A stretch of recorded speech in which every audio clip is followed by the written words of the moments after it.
2019 ጠቋም እናድርጋቸው።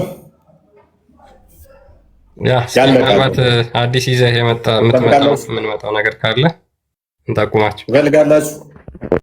ሬዲ ትሆናላችሁ? መዘጋጀት ትፈልጋላችሁ? 2019ን ከፍ እናድርገዋል። ሌብሉን ትንሽ ከፍ እናድርገዋል እና ከዚህ የተሻለ እንሰራለን። ጥሩ ይሆናል። 2019 አሪፍ ሁኔታ ላይ ብዙ ነገሮች አሉ። ከዛ ውስጥ አንዱ በጥሩ ሁኔታ የተጻፈች መጽሐፍ አለች፣ ለእናንተ ትደርሳለች ለአዲስ ዓመት። ዝግጁ ናችሁ? ዝግጁ ናችሁ ወይ ለመቀበል?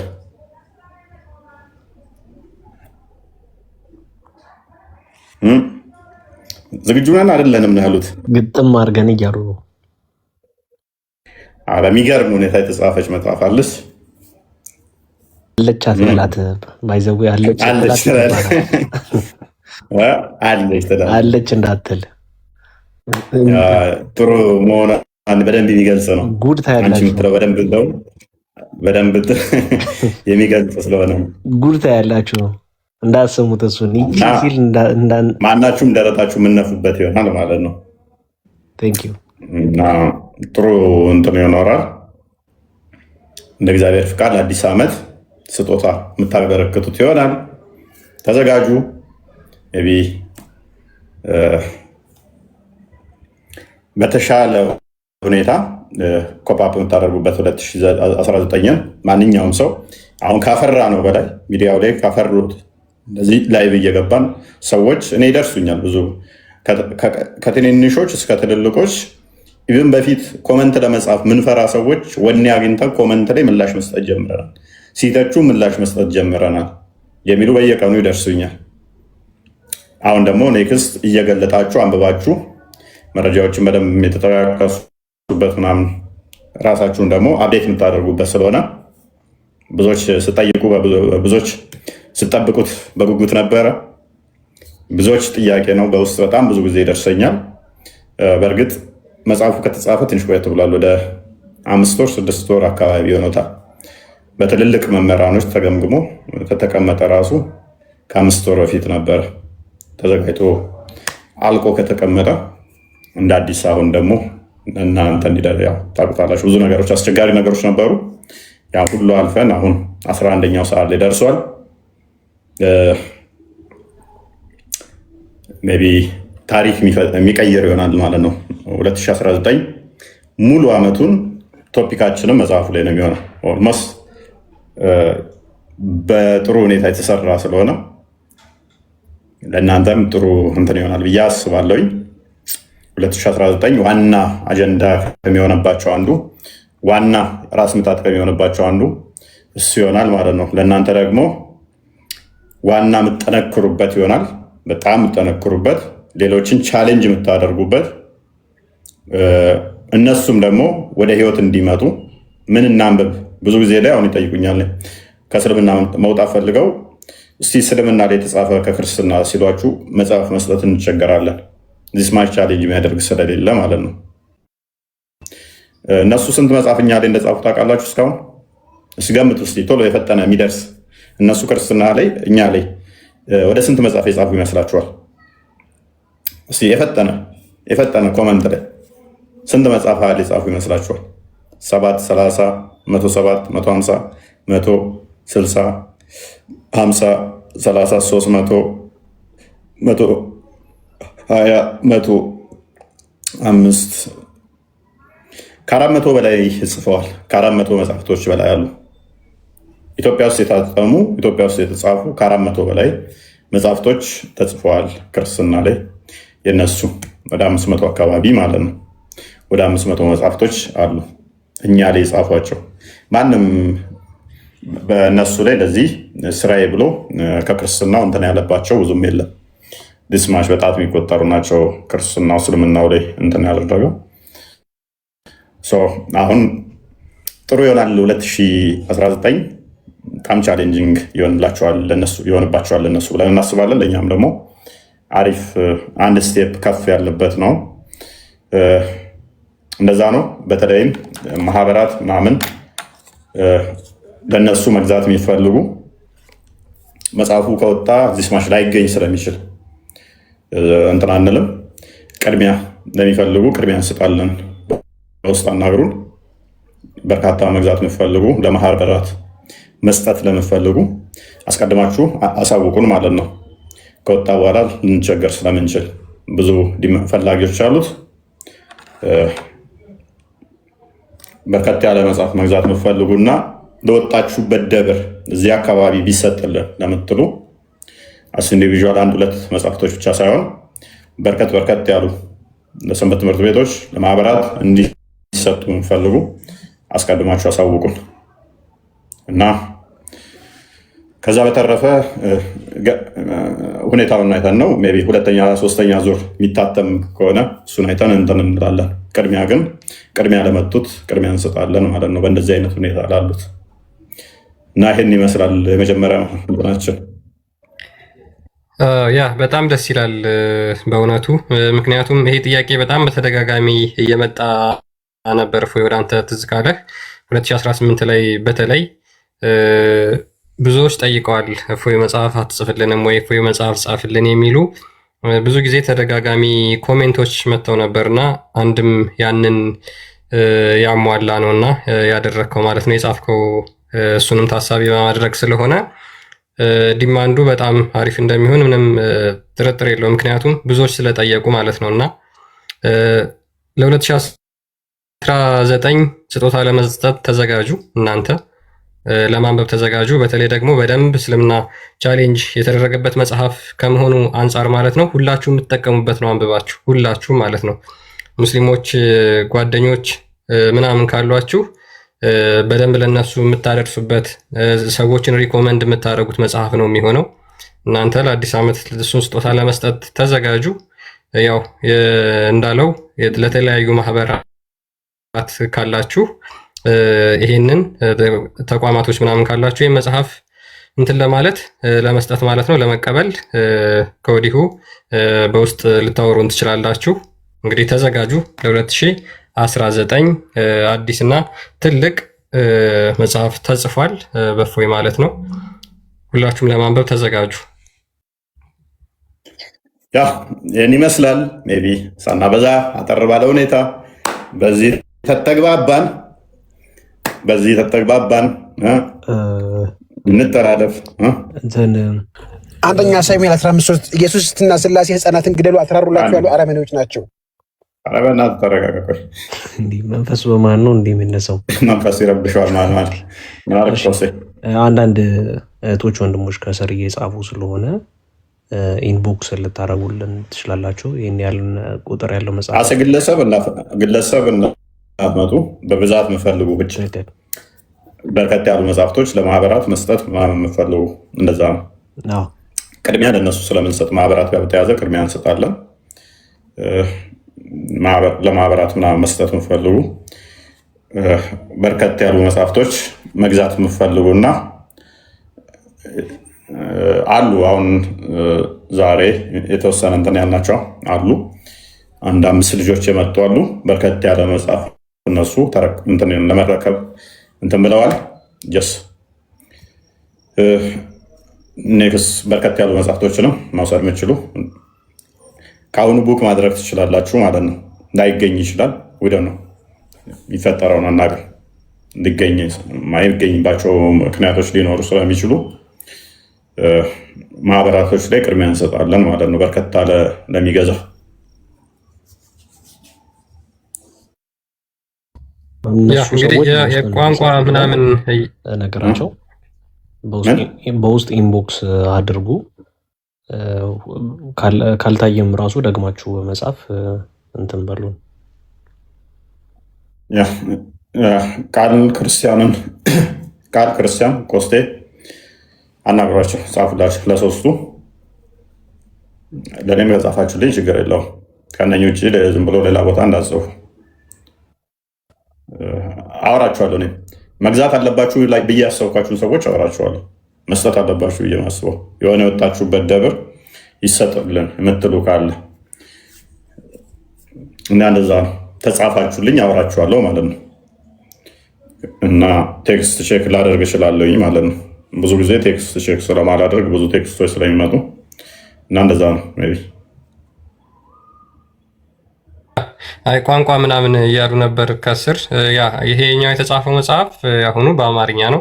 ምናልባት እንደየአስፈላጊነቱ ደግሞ በተለያዩ ቋንቋዎችም የመተርጎም እድል ይኖረዋል ብዬ አስባለሁ። እንደየህብረተሰቡ ዲማንድ ማለት ነው። በኦሮምኛም በትግርኛም በተለያዩ ቋንቋዎች ወደፊት እሱን እናደርጋለን። የአሁኑ በአማርኛ ቋንቋ ነው የተጻፈው። እንግዲህ እሱን ለማንበብ እና በእሱ ለመጠቀም ትዘጋጃላችሁ።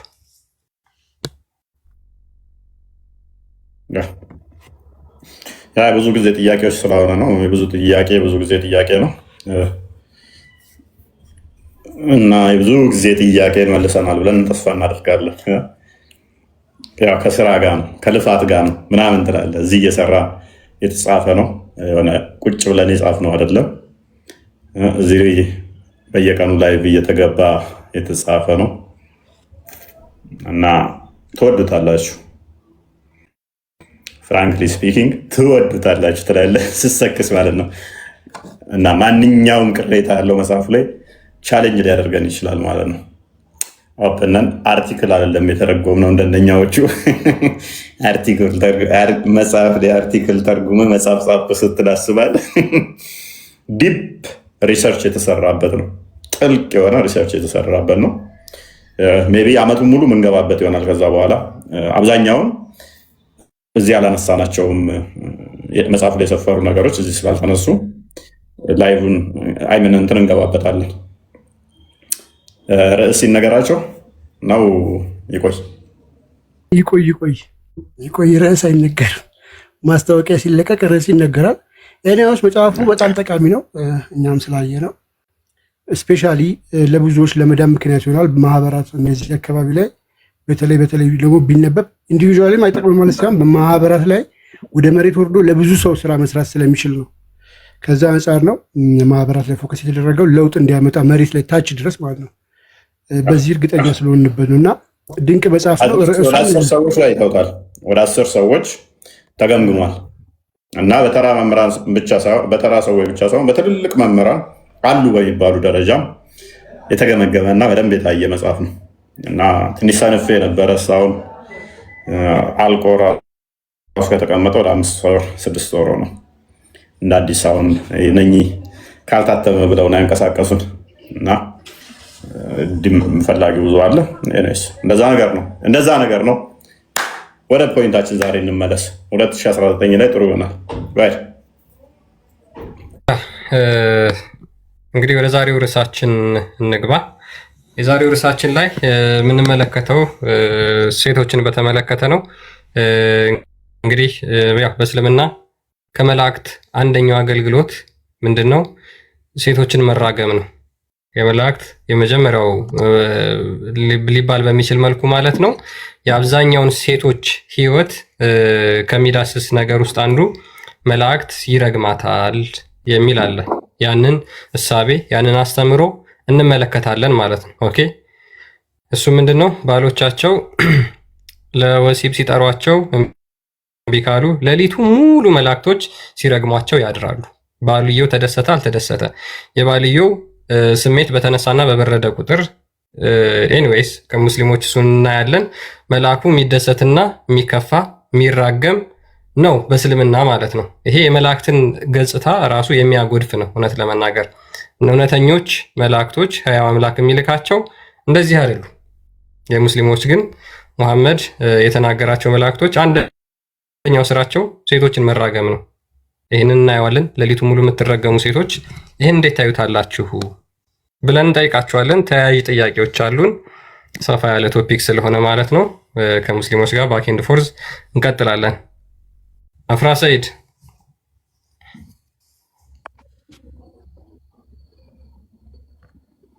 አፍራን ሰይድ አላገባችም ተረግማ አታውቅም ትላለህ። አፍራ እንዴት ነሽ? አላው እንዴት ናችሁ? ሰላም ነው አላው ሰላም ነው። ተማም የመላእክቶችን እርግማን እንዴት ታዩዋለሽ?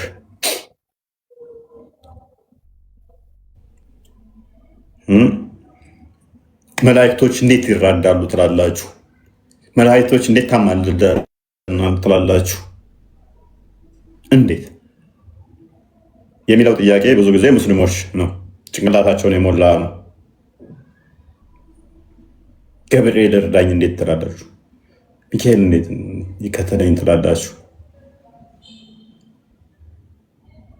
ኦኬ ፋይን፣ እሺ ፋይን። መላእክት እናንተ ጋር እሱ ወሲብ ባደረገና ከሱ ጋር ከሰውየው ወሲብ ጋር ምን አገናኝቶት ነው ከማታ ጀምሮ እስከ ጠዋት ድረስ ወሲብ አላደረገሽም ብሎ የሚረግማት? እኔ ጠላቴን ዲያብሎስን ይዋጋልኛል መልአክ ስል አፍራን ወጣሽ አፍረሽ ነው መሆን ያለበት። ዲያብሎስን አጋንንት ይራዳልኛል ለመከላከል ብዬ መላእክትን ስል ዲያብሎስን ይዋጋል ሚካኤል ገብርኤል ስል ኖ ያለ አካል ሚስት ወሲብ ከለከለች እንዴት አናደደች ብሎ ከጠዋት እስከ ማታ ሲራገምስ መልአኩ? አሁን እዚህ ያልገባኝ ነገር መላእክት ይራገማል ማለት ለምሳሌ ባልና ሚስት አለ አብሮ እያደሩ እሷ አሁን ከሱ ጋር ተጣለው ብላ ቂም ይዛ ዝም ብላ እሱ አልጋው ላይ የተኛ እሷ መሬት ላይ የምተኛ ከሆነ እሺ ለምን እንደዚህ ታደርጋለች? እንደዚህ መጣላት የለበትም። እሱ የሱን ሀቅ መጠበቅ አለባት። ኦኬ ስለዚህ መልአኩ ምን ብለው የሚረግማት እና እሷ የሱን ሀቅ መጠበቅ አለባት። ታውቃለህ? እሺ አወኩኝ። ምን ብሎ ነው የሚረግማት መልአኩ? ለምሳሌ ጅብሪል ለሙሐመድ መገለጥ ዘርለት የሚመጣው አለ አይደለ? ይረግማል። አሁን እሱ እና ጥላቸው መደገፍ ፈልጌ ነው። ይረግማል ወይ? ለምንድን ነው እሱ ወሲብ ያላደረገች ባልሽ ብሎ ይረግማታል ማለት ነው? ወሲብ አረገች አላረገች አሁን አብራ አሁን እሱ አልጋው ላይ የተኛ እሱ መሬት ላይ ምተኛ ከሆነ ነው አለ እኮ ይረግማታል። በዚህ ምክንያት አሁን ጅብሪል ይረግማታል ማለት ነው። ምንድን ነው መረግማት? ምንድነው ሐዲሱ ገብቷል የሚለው? አዎ ገብቶኛል። ምንድነው የሚለው ሐዲሱ? እሺ ንገረን። ሐዲሱ ሚስት ከባሉ ተለይታ ካደረች ያው መላእክቶች ይረግሟታል ነው። አዎ ይረግሟታል፣ እርግጥ ነው። ለምን ተለይታ ማደር የለባትም? መልካም ጅብሪል ስለዚህ ሚስት ከባሏ ከተለየች ወይንም ለባሏ እንትን ካለች ማን ነው ጅብሪል የምትለው? ጅብሪል ማን ነው? ለሙሐመድ የተገለጠለት መልአክ ማን ነው? መልአክ ምንድን ነው የተገለጠለት ማለት? ወሐይ ማለት ነው። ጅብሪል ወሐይ ነው ማለት ነው። ወይ ማለት ነው ጅብሪል ማለት ጅብሪል ራሱን ችሎ ጅብሪል ነው፣ መልአክ ነው አይደለ? ጅብሪል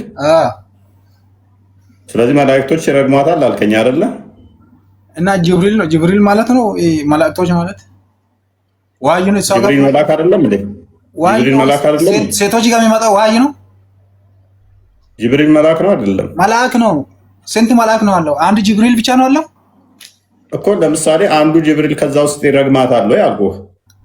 ጅብሪል ብቻ ነው ወይ ያለው? መልአክ እኮ ነው እያልኩህ አለው። አንተ ነህ እያልክ ያለው፣ አንተ ነህ ብቻ እያልክ ያለው። እኔ ብቻ የሚል ቃል ካፌ አልወጣም። አንተ እኮ ነው ጅብሪል ይራገማታል አልክ። ጅብሪል ምራገማት ምንድን ነው? ጅብሪል አልኩህ። ጅብሪል ይራገማል ወይ አልኩህ። ሱራፌል አለ፣ ሚካኤል አለ፣ ይራገማሉ። የጅብሪል ከነኛ ውስጥ አንዱ አልኩህ። አሁን ለምሳሌ አሁን ለሰው ልጅ መላእክቶች አሉ። አሁን ይሄ ምጠብቂ አሁን የራሱ ሆኖ መላእክቶች አለ። አንተ ምን ጅብሪል ምናምን ከማለት በፊት ለአንተ ቢነገርም አይገባህም። አሁን በዚህ ሁኔታ አንተ እነዚህ አንዳንድ ቃላቶችን እንደዚህ እየቆረጥክ እያወጣ አንተ እንዴት ትስማማለህ ከሰው ጋር? በምን ቋንቋ ተነግሮ ጤነኛ ነህ ግን? የሚገባህ ጤነኛ ነህ ግን? ወንድማችን መላእክቶች ይረግሟታል አልከኝ። ከመላእክቶች አንዱ ጅብሪል ነው። ጅብሪል ይራገማል እንዴት ስለ ለምን ትበሳጫለህ?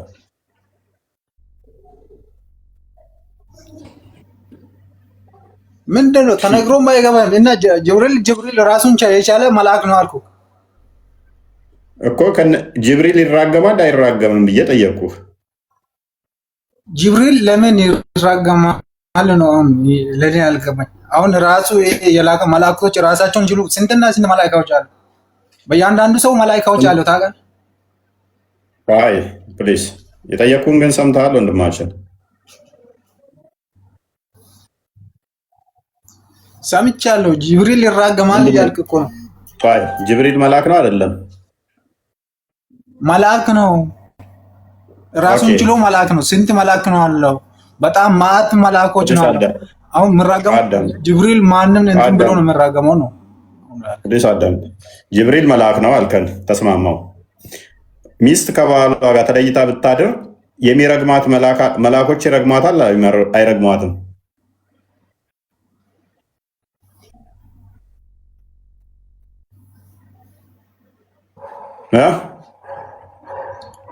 አይሰማም እኮ ድምጽ ይቆራረጣል።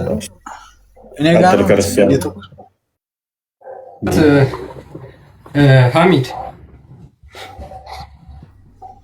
ሐሚድ ይሰማል አይደል? ይሰማል። እሺ መላእክቶቹ ምን እያሉ ነው የሚረግሟት? ምን አለ?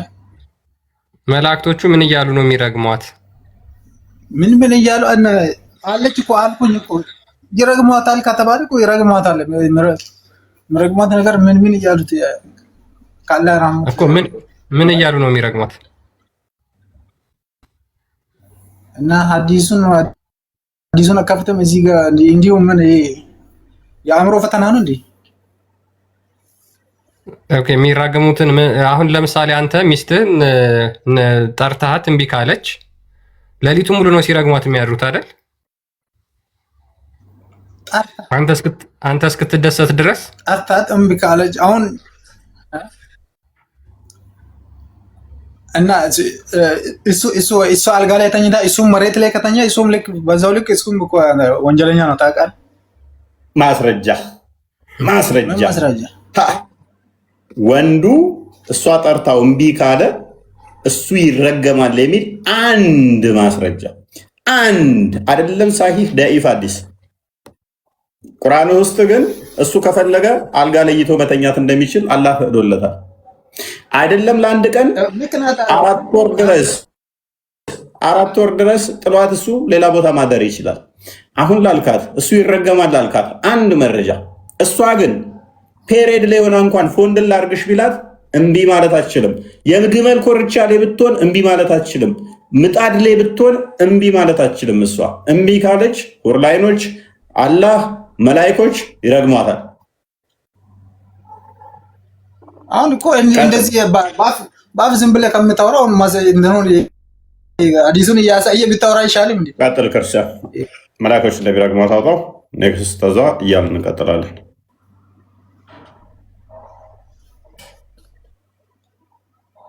እሺ ይታያል ሐሚድ? አዎ ይታየኛል። ቀጥል። ኦኬ ምን ይላል መሰለ ቡሃሪ ላይ የሚገኝ ሐዲስ ነው። በጣም ብዙ በርካታ ሐዲስ ነው ያለው እዚህ ላይ ኦልሞስት 6ቱም ሐዲስ ላይ አለ ማለት ይቻላል ይሄ ሐሳብ። ምክንያቱም ወንዶቹን በጣም ይሄን ሐዲስ ስታነበው ነው ያስደስታል ወይስ ያስከፋል የሚለውን እስኪ ያንተን ሐሳብ መስማት ፈልጋለሁ። በሐዲስ መደሰትም ያስከፋኝ ነገር የለም። ሐዲስ ማለት ሐዲስ ነው። ሐዲስ ማለት እያንዳንዱ ሐዲስ አሁን ፍቺው አለ። እሺ እናንተ ብቻ ሐዲሱን ስለብቻ ስለምታወሩ ነው እንጂ ለዚህ ግራም ይገባችሁ ወንዴ ሐሚድ እንትን ነገር የለም። እሺ ተረጋጋ። አሁን መሐመድ ከራሱ አይናገርም ይባላል።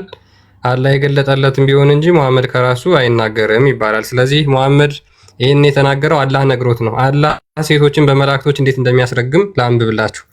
አቡ ሁሬራ እንደተረከው ይላል the prophet said ነብዩ እንደዚህ አለ if a man invite his wife to sleep with him and she refused to come to him then the angels send their curse on her till morning ባል ሚስቱን ወደ አልጋ ጠርቷት እምቢ ካለች መላእክቶች ሌሊቱን ሙሉ ሲረግሟት ያድራሉ። አው በዚህ ጉዳይ ምን እኔ ራሱ ሐዲሱ ማለት ነው የሚያብራራ ሐዲስ ራሱ አለ የሚገርም ነገር አብራራ እና እንደዚህ አለ ብለህ ብቻ ማለት ነው ይሄን ብቻ ስታነብ አብራራ። እሺ ምን እንዴት ሐዲሱ አሁን እኔ ጋር ሐዲሱ ምን ይላል ይላል እንዳሁን አንብበን ለሰውየው መሾጥ ያደርጋል። መቶ በመቶ ጤነኛ ነኝ እኔ። አንተ ምንድን ነው የሚያወሩት ሰዎች? ተርጉመን አንብበንለት ሐዲሱ ምን ይለናል መልሶ። ገብቶኛል እኮ ገብቶኛል። ይሄን ሐዲስ እንደዚህ ስራጋገች ነው ይሄ ነገር እንደዚህ ስለሆነ ነው የምልህ። ሐዲስ ራሱን ችሎ ሐዲስ አለ። ሐዲስ አለ ማለት ምን ማለት ነው? ሐዲስ የነብይ ንግግር ነው። ከነብይ ንግግር ውጭ ሌላ ሐዲስ ደግሞ አለ እና እኔ ሐዲሱ እኮ አለ እያልኩ አለሁት። እኔ የጻፍኩት መጽሐፍ አለ ያልኩ መስሎክ ነው ወይ? አሃ ከነብይህ ንግግር ውጭ ሌላ ሐዲስ ማለት ነው። ሐዲስ የሚባል ሐዲስ ማለት ምን ማለት ነው? ምን ማለት ነው? ምን ልበል? ሐዲስ ማለት ትርጉሙ ምንድን ነው? ምንድን ነው ልበልህ ነው እያልኩ አለሁት። አሃ እኔ የምነግርህ እሱን ከዛ ለምጠይቅህ ምን ነኝ መልሱ የምነግርህ። ታዲያ ምንድን ነው እያልክ ሐዲስ መሆኑን ያውቅ እንዴት ምንድን ነው ብለህ ትጠይቀኛለህ? ሐዲስ ማለት ምን ማለት ነው? ሌላ አዲስ ስም ካለው እኮ ንገረኝ እያልኩኝ እኮ ነው። አንተ ምን የምታውቅ ነገር ካለ ንገረኝ። ትርጉሙ ምንድን ነው? ምንድን ነው ትርጉሙ? ወይኔ በላቸው፣ ወይኔ ባሰው መጣ። እሺ ሐዲስ ማለት ሆቴል የሚገኝ ሜኑ ነው። ምግብ ሊበሉ ሲሉ እንትን የሚል ነው። የምግብ ዝርዝር የያዘ ነው። ምን ነው መጽሐፍ ቅዱስ መሰለህ እንዴ አንተ? ምግብ ዝርዝር መያዝ ምን? ታዲያ ምንድን ነው የምታወራው? ሐዲስህ እኮ እንደዛ እንደያዘ አታውቅም እንዴ? እንዴት በቀኝ እጅህ መብላት ወይንስ በግራ እጅህ መብላት? እኔ መጽሐፉንም እኮ አልሳለም። መጽሐፍ ቅዱስንም እኮ ከበላህ በኋላ ጣትህን መጥባት ወይንም ጓደኞችህን ማስጠባት፣ ከወደቀ ምግቡ አንስተህ መብላት፣ ከዛን ደግሞ እንዴት ሳህኑ እንዴት መላስ እንዳለብህ ዋይ በረካ ነው ይላል እንዴ? ስለ ምግብ ነው እንዴ ትረኛለህ እንዴ? እርግጥ ነው ታስልሳለህ። ስር ስላለው ሰው ሆቴል ገብተህ? አዎ አስልሳለሁ። ወይኔ ምንድን ነው? ኦኬ ጓደኛህ በልቶ እኔ ጠግቤያለሁ እና 5ቱን ጣቶች ጥባቤ ልትጠባለህ? ምንድን ነው? አዎ ጠባለሁ። ለምንድን ነው የጓደኛን ለምን ጠባለሁ? ሲጀመር ጓደኛ ራሱ ነው የራሱ የሚጠባው። አስልሳለሁ ማለት ነው። እሱስ መላስ ካልፈለገ ተጠገበስ? መላስ ካልፈለገ ይታጠባል። ምን ያገባኝ ስለ ጓደኛ? እኔ ስለ ራሴ ልጅ ከባለው በኋላ እጄን እጠባለሁ። ምንም አደርጋለሁ። ነብይ ደግሞ እንዳትታጠቡ ሳይሆን ያለው ይላሰው ወይንም ደግሞ ስሩ ላለው ሰው እያስልሰው ነው ያለው። ከፈለገም እሱ ፈቃደኛ ከሆነ እኮ መብቱ ነው። ታውቃለህ? አንተ ፈቃደኛ ትሆናለህ? አብረህ ለሚበላ ሙስሊም ጠግቤ ያለውና ራስ ያ ሰውዬ እኔ ፈቃደኛ ከሆንኩኝ ያው ይሰጠኛል። ግን የአንተ ሀሳብ እና የሁሉም ሰው ሀሳብ አንድ አይደለም። ሆቴል ገብተህ የሰው በልተው ከጠገቡ በኋላ ከምንታጠበው ላስ ቢሉ ትልሳለህ ወይ? በረካ ነው ብለዋል። ሐዲሱ ይነበብ በአማርኛም ስላለ መላእክቶች እንደሚሏት ቡሉጋል መርያም ቅጽ 2 ላይ ገጽ 174 ላይ ታገኙታላችሁ። ሸሩንም እዚሁ አለ አነብላችኋለሁ። አቡ ሁሬራ ረዲየላሁ ዐንሁ እንዳስተላለፉት የአላህ መልእክተኛ እንዲህ ብለዋል። ወንድ ልጅ አለን አንድ ጊዜ ላንብብና ትቀጥላለህ። ወንድ ልጅ ባለቤቱን ወደ አልጋ በጋበዛት ጊዜ ለመምጣት አንድ ጊዜ እስኪ አይሰማቸውም እንዴ ድምፅ? ሰው እያወራ የሚገቡት ግን በጌታ እሺ። ወንድ ልጅ ባለቤቱን ወደ አልጋ ጋብዟት ወንድ ልጅ ባለቤቱን ወደ አልጋ በጋበዛት ጊዜ ለመምጣት ካልፈቀደችና ተቆጥቶ ካደረ እስኪነጋ ድረስ መላእክቶች ይረግሟታል።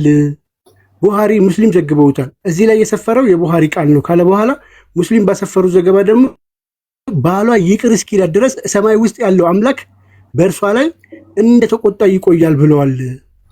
በጣም አሜዚንጉ ደግሞ ስር በደንብ አስተውሉ። ባሏ ለወሲብ ጠራት፣ እምቢ ብትል ፍላጎት ባይኖራት፣ ባሏ ደግሞ በምን አይነት ሁኔታ የሚጠራት? መንገድ ላይ እንኳን ሴት አይቶ ተወስሶ እሱ ሌላ ነገር እኮ ቅንዝር ብሎበት ነው ነይ ብሎ ኢሚዲየትሊ ሪስፖንድ ካላደረገች መላኢካዎች ከማታ ጀምሮ እስከሚነጋ ወይንም ደግሞ ይቅር እስከሚጠይቃት ይቅርታ እስከምትለው ድረስ ከዛ ይቅርታ አድርጌልሻለሁ እስከሚላት ድረስ መላእክቶች ይረግሟታል። አላህ ደግሞ ያኮርፋል። በቃ እንትን አይላትም። አላህና መላእክቶች ተረግመው ጸሎቷ እንኳን ተቀባይነት የለውም። ጸሎት ብታደርግም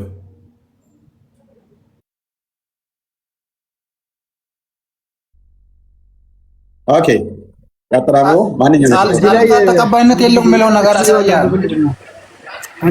ቆይ ተረጋጋ። እዚህ ላይ ማብራሪያው ላይ በጣም በሚያስቅ ሁኔታ ያስቀመጡት ነገር እጅግ የሚያስደነግጥ ነው። ያው ይታያቸዋል። እዚህ ባል ወሲብ ምን ሆኖ ችግሩ? እሺ በዚህ ላይ ምንድነው ችግሩ? ፎይ ሄሎ አንዴ ላንብብልህና ትቀጥላለህ። አንድ ጊዜ አብዱ ሰመድ ቢሉ ታደርግ። አንዴ ተራ ጠብቅ። ባልን ወሲብ መከልከል የወሲብ ጥያቄውን በቸልታ መመልከት፣ ማጓተት ወይንም ማጣጣል ከትልልቅ በዚህ ሐዲስ ችግሩ ምንድነው? ከአንደኛው ጀምር። አይ ምንም እንትን የሚለው ነገር የለውም። አለው ጥሩ አነብልሃለሁ። ጥሩ እንደውም እሺ፣ ባልና ሚስት አንዱ በሌላኛው ላይ የከበዱ መብቶች አሏቸው። የሚስት መብት በከፊል አይተናል አለ። የሚስት መብት ያየው ከዚህ ገጾች በፊት ያለው ምንድነው? ሲበላ ሊያበላ፣ ሲጠጣ ሊያጠጣት። አንዴ ሲበላ ሊያበላ፣ ሲጠጣ ሊያጠጣት ነው። ያንን አስቀመጠ። ከዛ በኋላ ጾታዊ ግንኙነት የባልና ሚስት የተሳሰራቸው መሰረት ነው። የከበደ ጥያቄ በተለይ ምንድነው? አንተ ሌላ ማብራሪያ የምትገባው ይሄኛውን እኮ ማብራሪያውን አንብብ። ያነበብኩ አይደል? ይሄ ሰው አማርኛ አይችልም እንዴ? እንደው ማለት ሌላ ነገር እያወራህ እኮ ነው አንተ። እሺ አዲሱን በልና አንብብለት። ቆይ አዲሱን በልና አንብበው። ሰውየው መስሚያ ስለሌለው ያ ሐዲሱን ካስቀመጠ በኋላ እኔ ሸርሁ ላይ ሊያስቀምጡ የፈለጉት ምንድነው? አንደኛ ትልቅ ኃጢአት ነው፣ አላህ ይቆጣባታል፣ መላእክቶች ይረግሟታል የሚሉ ገለጻዎች ጥቅም ላይ የሚውሉት ለትልልቅ ወንጀሎች ብቻ ስለሆነ ብለው ማለት ነው። ከወሲብ ላይ ለሚታይ እንቢተኝነትና ቸልተኝነት በትዳር ህይወት ውስጥ ትልቅ እንከን ነው። ሙሉ ግንኙነት ሊያናገው ይችላል። ስለዚህ የወንዱን ጉዳይ ይላል፣ የወሲብ ጉዳይ በተለይም ለወጣት ወንዶች ነው የሚለው፣ ሴቶች አይደለም። ወንዶች ፋታ የማይሰጥ ጉዳይ ነው። ስለዚህ ይህንን ጉዳይ ላይ ስትሪክት ነው። እስልምና በጣም በጥንቃቄ የሚያየው ጉዳይ ነው። ጀነትን ሊያሰጣ የሚችል ከባድ ጉዳይ ነው ብለው ሸርሁ ላይ በደንብ ያስቀምጡታል። ይህንን ሐዲስ ትንተና ብለው ራሳቸው በሰጡት መተንተኛ ላይ ማለት ነው። ለዚህ ሐዲስ ብለው ጀነትን የሚያሳጣው ከባድ ጉዳይ ነው የሚልበት ቦታ የት አለ? አንተ የሌላ ነገር ለምን እንደሚጨምረውታል?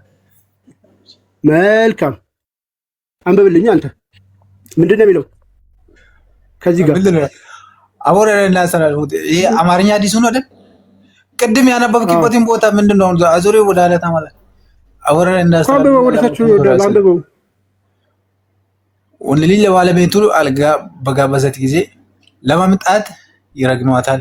ለማምጣት ከፈቃደኝነት ተቆጡ ካደረ እስከ ነጋ ድረስ መላእክቶች ይረግሟታል አለ። ቡኻሪና ሙስሊም ዘግቦታል። እሺ ቀጥለው እነዚህ በዚህ ላይ እዚህ ላይ የሰፈሩ ዘገባ ቃል ነው። ሙስሊም ባሰፈሩ ዘገባ በኋላ ይቅር ብላት እንኳን አሁንም እኮ ሙስሊም አሁን እኮ ያን ሐዲሱን ራሱ አሁን ተቆ ሙስሊም የዘገበውን ሐዲስ ይሄው እዚህ ጋር ፊት እኮ አስቀመጠልህ። ሙስሊም የዘገበው ሐዲስ ላይ በኋላ ይቅር ብላት እንኳን የሰማይ መላእክቶች ይረግማሉ። ይቅር እስኪላት ድረስ ሰማይ ውስጥ ያለው አምላክ በእርሷ ላይ እንደተቆጣ ይቆያል ብለዋል። ከዛ በኋላ እዚህ ጋር ደግሞ ትንታኔ ላይ ምን አሉልህ? ባል ወሲብ መከልከል የወሲብ ጥያቄውን ቸልታ መመልከት፣ ማጓተት ወይንም ማጣጣል ከትልልቅ ምኖች ወንጀሎች። እሺ ባልና ሚስት አንዱ በሌላኛው ላይ የከበዱ ካላ ትንሽ እንትን አድርገው አንብበው እያነበብኩኝ እኮ የከበዱ መብቶች ካለ ጠበብ አድርገው የከበዱ መብቶች አላቸው። እሺ ትንሽ ጠበብ አድርገው ሐዲሱን አይታይም አላቸው። እሺ የሚስቱ መብት በከፊል አይተናል አለ። በከፊል በትንሹ ከላይ በኩል አይተናል አለ። እሺ እዚህ ላይ ከባል መብቶች መካከል አንዱ ተጠቅሷል። ከባል መብቶች አንዱ ተጠቅሷል። ምንድነው የባል መብቶች? የባል መብቶች ያው እሱ አለኝ እኮ በቃ እዛ ጋር እሱም በፈለገ ጊዜ መምጣት አለበት ነው። አንዱ ነው አልኩኝ እኮ አንብበው። ይኸው እዚህ ጋር የተጻፈውን አንብበው። አንዱ ነው አትበል አልኩኝ። እሺ ጾታዊ ግንኙነት ለባልና ሚስት የትስስር መሰረት ነው ነው። እሺ የከበደ ጥንቃቄ ያስፈልገዋል። ስለዚህ እና በተለይም በእንሰት ከእንስት በኩል ከሴቷ በኩል በዚህ ረገድ ሙሉ ፍቃደኝነት ምን ያስፈልጋል? ሙሉ ፍቃደኝነት ያስፈልጋል። ስለዚህ ባል ወሲብ መከልከል ይላል። ቀጥሎ አይደለ? ባልን ወሲብ መከልከል ባል ወሲብ መከልከል ጥያቄው ጥያቄዎች በቸልታ መመልከት፣ ቀጥሎ ማንጓተት ወይም ማጣጣል ከትልልቅ ወንጀሎች ይመደባል። ኃጢአት ነው። ትልልቅ ኃጢአቶች ይመደባሉ። መከልከል ትክክል ነው። አዎ ሐዲሱም እንደዛ ነው ማለት ለሰና እኮ እሱ ከፈለጋት እና አላህ ይቆጣባታል፣ መላእክቶች ይረግሟታል የሚለው ቃል አገላጻ ምንድነው? አላህ ይቆጣባታል፣ መላእክቶች ይቆጣባታል የሚሉት ለትልልቅ ወንጀሎች ብቻ ስለሆነ ትልልቅ ወንጀል ሳይሆን አላህ ይቆጣባታል ነው። እና ጀነት ስለከለከለች ከጀነት ማውጣት የሚያደርሰው ነገር እዚህ ጋር ምን አለ? ለምሳሌ ምን አለው? ከጀነትን ትልልቅ ወንጀል አይደለ? ትልልቅ ወንጀሎች ጀነት ያስገባሉ። ትልልቅ ወንጀሎች ከባህር ጀነትን ያስገባሉ እኮ። ጀነት የሚከልክል ነገር ሙስሊም ከሆንኩ ጀነት የሚከልክል ነገር ምንም የለም። ከትልልቅ ወንጀሎች አንዱ ሽርክ ነው አይደል? የመጀመሪያው ትልልቅ ከትልልቅ ወንጀሎች የሚባሉት ላይ መጋራት ነው። አዎ ሽርክ እሱ። እሺ ከዛ በኋላ ሴት ልጅ ደግሞ ባሏን እምቢ ስትል አንዱ ትልቅ ኃጢአት ነው ማለት ነው። እና ትልቅ ኃጢአትና ሽርክ አይገናኝም። ኃጢአት ይምራል። አሁን ተውበት ካረገች እኮ ይማራል። ሽርክ ትልቅ ኃጢአት ነው አይደል? ሽርክ ወንጀል ባላይ ማሻረክ አሁን ጀነት አያስገባም። ትልቅ ኃጢአት ነው፣ ትልቅ ወንጀል ነው። ስለዚህ አንድ ሰው ካሻረከ ገነት ይገባል? ካሻረከ አይገባም። እሺ ሴት ልጅ ለባሏ እምቢ ብትለው ማለት ነው ለወሲብ ጠርቷት፣ እሱ ትልቅ ኃጢአት ነው ወይስ ትልቅ ኃጢአት አይደለም? ትልቅ ኃጢአት አይደለም። አሁን ያነበብከው መጽሐፍስ አውጣለህ። ለኃጢአት ይረጃል። ትልቅ ስለተባለ ሄዶ አሁን ከሽርክ ጋር እኩል ይሆናል ማለት አይደለም። ማወቅ ያለብን ስንት ትልቅ ስንት አይነት ትልቅ ኃጢአት አለሽ? ለሁሉም ደረጃ አለ። አሁን ትላልቅ ከባህር ወንጀሎች አለ። ማስረጃ ታመጣለህ? ቆይ ትልቅ ኃጢአቶች በሶስት በሁለት እንደሚከፈሉ ማስረጃ ዝሙት መፈጸምና ከእስልምና ማሻረክ የሚባሉ ትላልቅ ኃጢአቶች አሉ። ይሄም ትልቅ ኃጢአት ነው። አክቹሊ በነገራችን ላይ ሐዲስ መስጠት አቅቶን አይደለም፣ ሰጣለሁ። ባሏ የተደሰተባት ብቻ ጀነት እንደምገባ የሚናገር አለ። ቱ ዘ ፖይንት ግን አንተ አሁን ሚስትህ ምጣድ ላይ ሆና ነይ ስትላት ባትመጣ አላህ ይቆጣባታል? ሐቁ እኮ ነው። ምን ለዝሙት ነው እንደሚጠራት እኮ አላህ ይቆጣባታል አይደለ? ሐቁ ነው። እሱ ከፈለጋ የግድ ማምጣት አለባት። ችግር የለም። አንድ ጊዜ እንጀራ አስብቻት ልምጣ ብላ እኮ ነው። አንድ ጊዜ እንጀራው እንዳያርብኝ አንድ ጊዜ የእንጀራ አስፍጭት ብዬ እንጀራው ስማ ነው። እንጀራው ስማ ነው። ዋና ማወቅ ያለብኝ ነገር እንጀራው የእሱ አይደለ? የሚበላው ማን ነው? ባል አንተ ሚስትህን እንድትጠይቃታለህ። አንተ ሚስትህን ጠየቃት እኮ የነገሩ መጨረሻ እኮ ነው። ታውቃለህ? እዚህ ጋር እኮ መጠየቅ ማለት ሳይሆን የነገሩን እያስረዳ እኮ ነው። መኪና እየነዳች ትጠይቃታለህ። ለምሳሌ መኪና የት አለ? መኪና ምን ነገር ራሱ የለ። መኪና እየነዳች እንዴት ስለሚል ነው። የግመል ኮርቻ ላይ በጥሩም ትስጠው ይላል እኮ ሐዲሱ።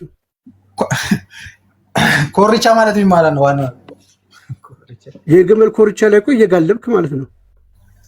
ኮርቻ ላይ መንገድ ላይ እና እንዴት ጥሩ። እሺ አንተ ቢሮ ሆነ እሷ ብትጠይቅ ትመጣና ትሰጣታለህ ወይ ደግሞ ከእሷ ጋር ትተኛለህ?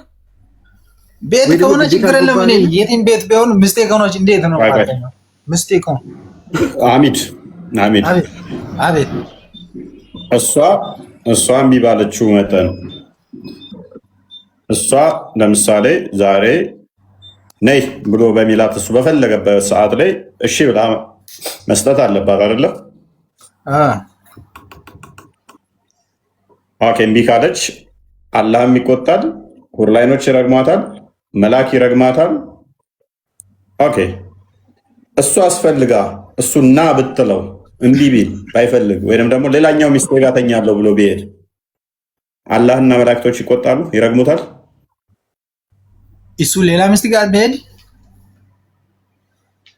እሷ ፈለገች ለምሳሌ፣ እሱ ደግሞ ሌላ ሴት ጋር መተኛት ሚስቱ ጋር ሌሎቹ ሁለት ሶስት ሌላ ሚስት ማለት ነው። አሁን ማወቅ ያለብኝ ነገር ሌላ ሚስትንም ይሄ በፊታዊነት ማስተዳደር ማይችል ከሆነ ማግባቱ ራሱ አይፈቅድለትም። እሱን ታውቃለህ አንተ?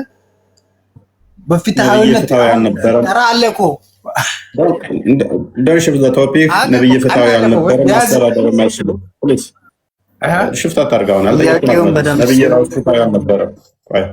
ነብይ ራሱ ፍታዊ አልነበረም እኮ። አሁን ቶፒኩ ላይ ቆም እና በተመሳሳይ መሰረት ሴቷ ና ዛሬ ከኔ ጋር ተኛ ብትለው እምቢ ቢል ሁርላይኖች እሱን ይረግሙታል ወይ ወይስ ሌሎች ይረግሙታል ወይ? መላእክቶች ይረግሙታል ወይ? አላህስ ይናደዳል ወይ? አልሰጠኸው አብረሃት አልተኛህም ብሎ ወይንስ እሷ ላይ ብቻ ነው የፍርድ ያለው? አሁን እሱ መልስ አሜና አሚድ መልሳለሱ መስጣት ማለትም ብቻ ማያዝ ሳይሆን እዚህ ጋር እኮ አሁን መፍትሄ አላቸው። የጠየቁን መልስ ምንድነው? የጠየቁን ትመልሳለህ ወይንስ ከስር ትሆናለህ? ምንድነው የጠየቀው? እሷን ነይ ብሏት እምቢ ብትል መላእክቶች በመናደዱ እሱ በመበሳጨቱ መላእክቶች ይቅር እስከሚላት ይረግሟታል። ጸሎቷም ወደ ሰማይ አይወጣም። አላህም ይቆጣታል። ሁርላይኖችም ይረግሟታል። በአንድ ቤት ላይ እያሉ አሁን በተመሳሳይ ወንዱን እሷ እንደዛ ብትለውና እምቢ ቢከፋት በተመሳሳይ መላእክቶች እሱን ይረግሙታል ወይ? ሁርላይኖች እሱን ይረግሙታል ወይ? አላህ ይቆጣበታል ወይ? ምንድን በተመሳሳይ ስትል አሁን ይሄ ያ ቴንክ ዩ በቃ ከሰራነ ታብታብ እያደረግ ተማር። አብዱራህማን እንኳን ደህና መጣህ። አንድ ጥያቄ እንደማስረዳት አንድ ሰዓት ቆየሁ። እኔ በቃ ደጋፊ ነኝ። በቃ ደስ ይለኛል አንተ የምታቀርባቸውን ነገርና መስማትና ማወቅ ስለምፈልግ ነው። እዛ ነው። ሙስሊም ነህ? አይደለሁም። እኔ ወጥቻለሁ ከዛ። ምን ሙስሊም ነበርክ በፊት? ነበርኩ። ስታየው እንዴት ነው አሁን? አሁን ላይ በጣም ደስ የሚል ወደ ምደነቅ ብርሃን እኮ ነው የወጣሁት። ጨለማ ውስጥ ነበሩ። አፍራ፣ ሰልማን፣ ዚዳን። አፍራ እንኳን ደህና መጣሽ።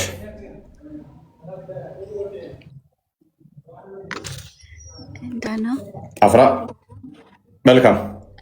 ምን ትይናለሽ ሀዲሱን? እዚህ ጋር ማለት ነው የምር ቁርአን ላይ እንደዚህ የሚል የለም። ሲጀመር መላእክቶች ሴቶችን አይረግሙም። ቴንክ ዩ የኔ ቆንጆ፣ እንዲህ ነው ማለት ያለብሽ። ሴቶች ሁላችሁም ስገቡ ቁርአን ላይ የለም መልአክ አይራገሙም። መላእክቶች ፈጣሪ ልኳቸው የሚራዱ የሚደግፉ የሚያግዙ እንጂ እንዴት ነው እሱ የሰውን ልጅ ለወሲብ ብለው ከጠዋት እስከ ማታ ወንዱ ይቅርታ እስከሚላት ድረስ ሊራገሙ የሚችሉት? ደግሞ ፈጣሪ ተብዬውስ እሱ ወሲብ አላደረገሽም ብለው እንዴት ነው የሚደብረው የሚከፋው ሲራገም? ወሲብ አይደለም ምር አይራገሙ እና ደግሞ እንደዛ ነው ማለት ነው። ትክክል ጎበዝ። ስለዚህ ይሄንን የሚያምኑ ተረት ተረት የሚያምኑ ናቸው መላእክቶች ሴቶችን ገና ለገና ባልሽ ጠርቶ ይሄ እኮ ቁርአን ላይ አልተገለጸ። እኛም እያልን ያለ ነው። ቁርአን ላይ የሌለ ይሄ ተረት ተረት እያመኑ ነው። ሐዲስ ላይ አለ፣ ሰሂህ ሐዲስ ላይ አለ፣ ግልጽ ሐዲስ ላይ አለ። እፎይ ይሄ ነገር ትክክል ነው። እሷ ግን መፍቷን አለመቀበል አይደለ? ሴት ልጅ ወንዱም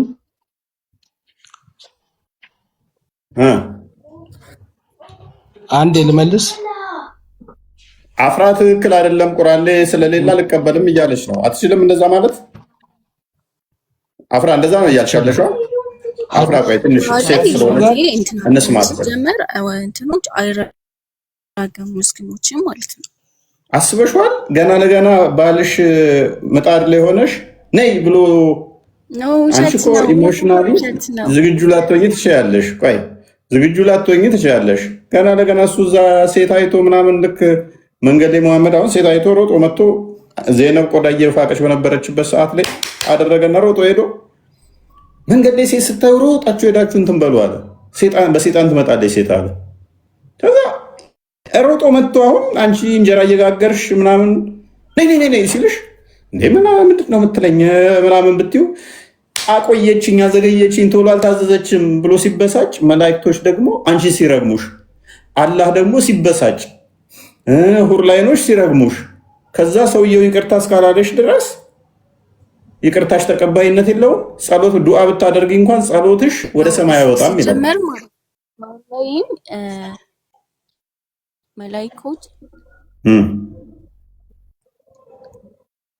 መላይኮች ሙስሊምን የሚራገሙበት አንቀጽ የለም ቁርአን ላይ ማለት ነው። እኛም የገረመን እሱ አይደል? ስለዚህ አዲሱ የተረት ተረት ነው፣ አትቀበዩ ማለት ነው።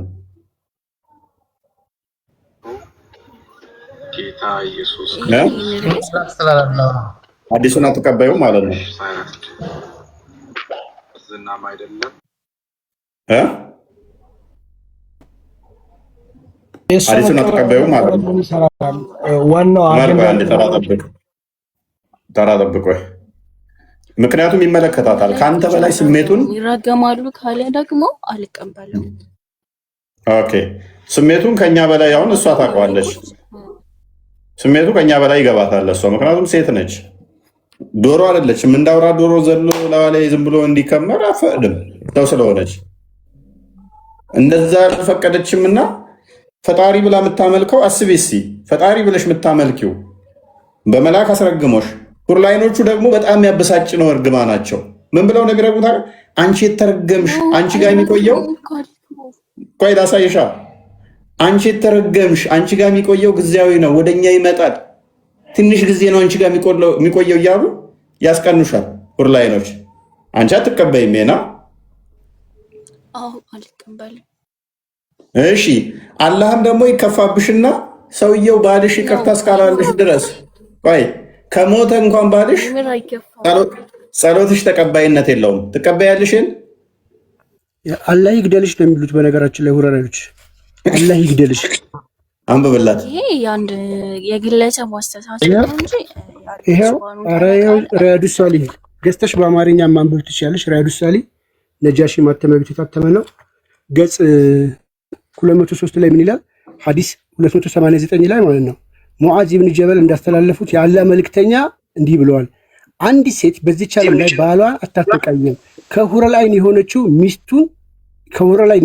ሚስቱ አታሰቃዩ፣ አላህ ይግደልሽና እሱ ከአንቺ ዘንድ ለተወሰነ ጊዜ ብቻ ነው የሚቆየው፣ እንግዳ ነው፣ ከአንቺ ተለይቶ ወደኛ ሊመጣ ተቃርበዋል እያለች ብትሆን እንጂ ብለዋል። አላህ ይግደልሽ እያለች ሁረላይኗ ትረግምሻለች አንቺ ማለት ነው። አንቺ እንግዲህ ምናልባት ምድጃ ላይ ሆነሽ ምጣድ ላይ እንጀራ እያሰፋሽ ቆይ እንዴችን እንጀራ ላውጣት ብለሽ ብሎ እምቢ አልሽው። ምክንያቱም ምድጃ ላይ ብትሆኝም ነው ያለው። እዚህ ጋር ደግሞ ሐዲሱ ያላ መልእክተኛ ባል ሚስቱን ለጉዳዩ ከጠራት በፍጥነት ትምጣ ከምድጃ ላይ እንኳን ብትሆንም አልሄድም ካልሽ ደግሞ እርግማኑ ይጠብቅሻል። እሱ ነው አፍራ ቀጥይ እስቲ። እሱ ነው የሚረገመው። እሱ ነው የሚረገመው። እሱ ነው አረብ ቦታ ሄዶ ናን ሲባል ቶሎ ማይመጣ ከሆነ መረገም የነበረበት እንደውማ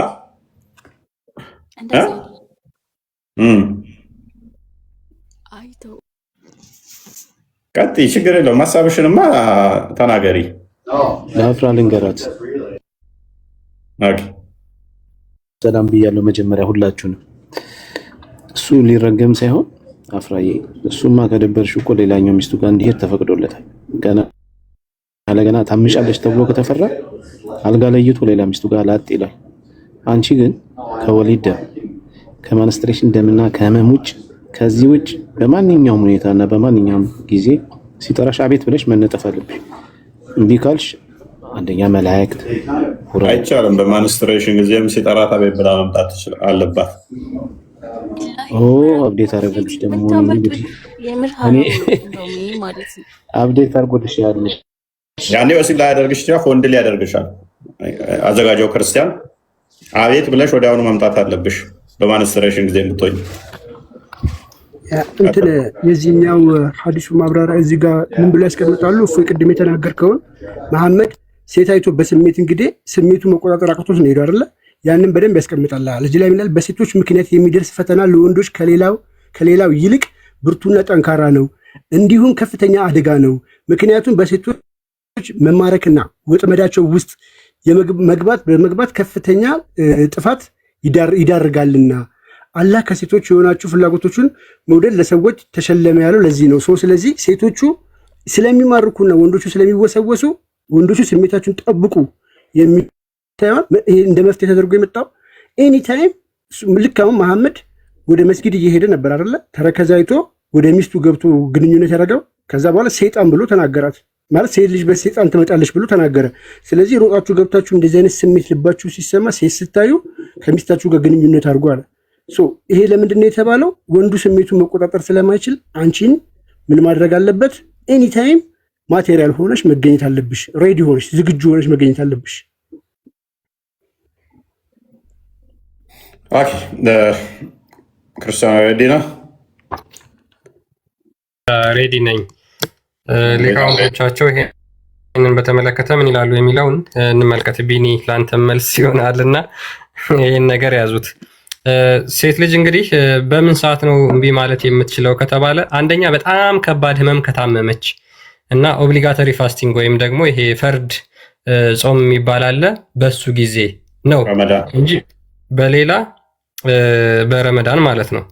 በሌላ ነብዩ ፎንድ ላይ ያደርጋል እኮ እምቢ ማለት ትችላለች። ነብያቸው በረመዳን ወቅት ላይ ነበረ ፎንድሊንግ የሚያደርገው በረመዳን ጾም ያ but it should not be noted that the invitation to bed is more general than intercourse, so she must respond to him to enjoy her above the waist if she is in menstruation. በወር አበባ እንኳን ላይ ብትሆን ሲጠራት የግድ መሄድ አለባት፣ ምክንያቱም ከወገቧ በላይ ማሻሸት ስለሚችል ይልና ከወገቧ በላይ መደሰት አለበት። ምክንያቱም የተለያዩ ነገሮችን መጠቀም ይችላል። በጾም ወቅት ላይ ለምሳሌ ህፃን ልጅን እግሯ ላይ እጇን የተለያየ የሰውነቷን ክፍል ተጠቅሞ ወሲብ ማድረግ አለበት የሚችላል አይነት ስታፍ ስላለ ማለት ነው። በዛኛው ፓርቶች በቀዳዳ ፔሪድ ላይ በነበረችበት ላይ ይሄን አይቻልም እንደዚህ ማድረግ ምናምን ይላሉ። ሌላውን ፓርቶች መጠቀም ይችላል ነው። ያ ስትታመም በጣም የታመመች መሆን አለባት። እንደው ትንሽ ራሴን አሞኝ ነው እንደዚህ ወገቤን ምናምን ማለት አትችልም። ምን ይላል መሰላችሁ? ይሄን and to the extent that she can bear if she is sick የታመመችውን እስከታመመችበት ድረስ መቋቋም እስከምትችልበት ድረስ እሱ ፎንድል ማድረግ ይችላል ወይም ማሻሸት ይችላል እና ማን ይጠቅሳል? አልናዋዊ ኤክስፕላኔሽን ዲስ ሐዲስ። ይሄን እስካሁን ስናወራበት የነበረውን ሐዲስ አልናዋዊ የተባለው የሙስሊሞች ትልቁ ሊቅ ማለት ነው ሲያብራራ it is the evidence of the prohibition of her refusing to go to his bed without a legitimate excuse, and menstruation is not an excuse for refusal because he has the right to enjoy her above the waist. የወር አበባ እምቢ ለማለት ምክንያት አይሆንም፣ ምክንያቱም ወንዱ ከወገቧ በላይ ማሻሸት ስለሚችል። ስለዚህ የሙስሊም ሴቶች ባላችሁ በወር አበባ ወቅት እንኳን ሲጠራችሁ እምቢ ማለት የለባችሁም፣ ከወገብ በላይ ማሻሸት ስላለበት። ይሄ የነብዩ ተግባር ነው። መሐመድ ሲያደርገው የነበረ ይህንን በፔሪድ ወቅት ላይ እንደዛ አይነት ስለሚጠቀም ነው። አሁን ኢማጂን ኢሞሽናል አንስቴብል ይሆኑበታል፣ ሆርሞናል ቼንጆች ስለሚኖሩ ሃይሊ ሆርሞናል ቼንጅ ስለሚኖር ዱሪንግ ሚኒስትሬሽን በዚህ ወቅት ላይ አሁን የሆነ ቅር ቢላትና ና መላኢካዎች ሴቶችን እንደሚራገሙ ከቁርአን ልታሳይኝ ትችላለህ? ኦኬ ቁርአን ላይማ ምን አላህ ራሱ ማን ነው የሚባለው ነው እኮ ዲቴል ማስረዳት አትችይም እኮ። እኛ ሙስሊሞች እኮ የምንከተለው ቁርአንን ነው። ሐዲስ አትከተሉም?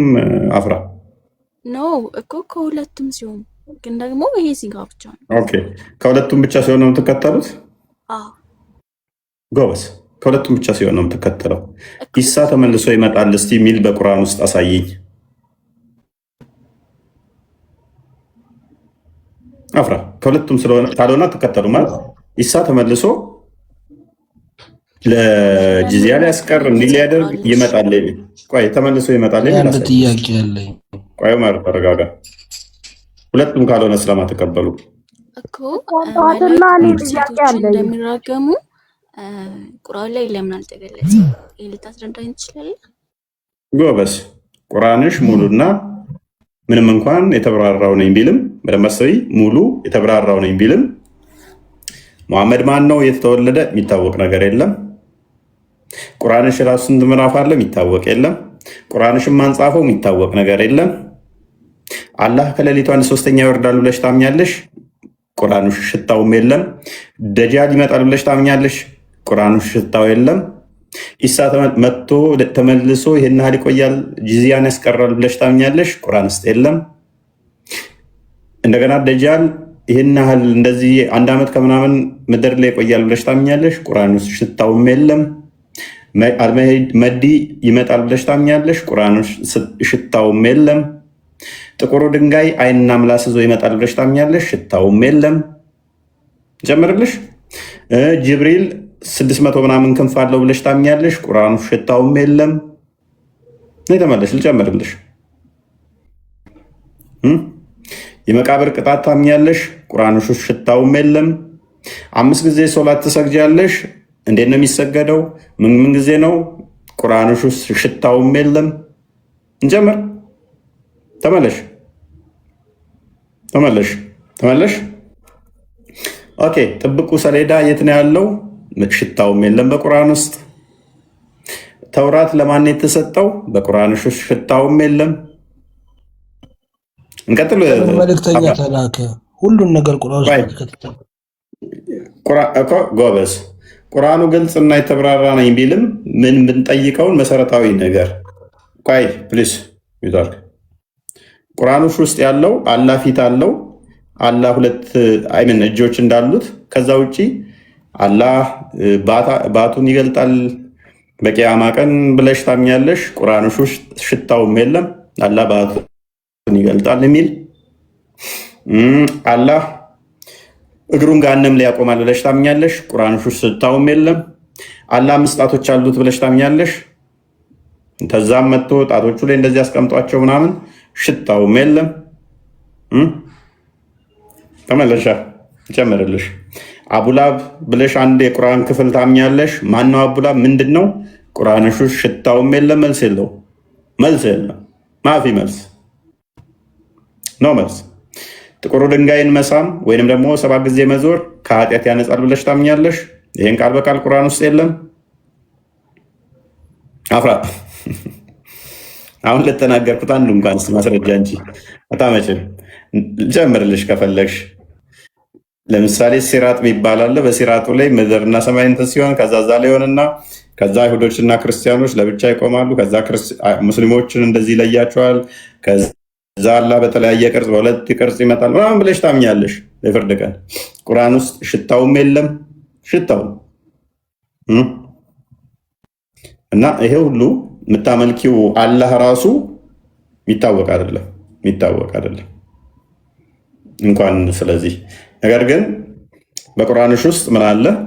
ሴትን ልጅ ባልየው እንዴት ማረስ እንዳለበት ተዘርዝሯል። አፍራ አንቺን እንዴት ማረስ እንዳለበት ባልሽ ተዘርዝሯል።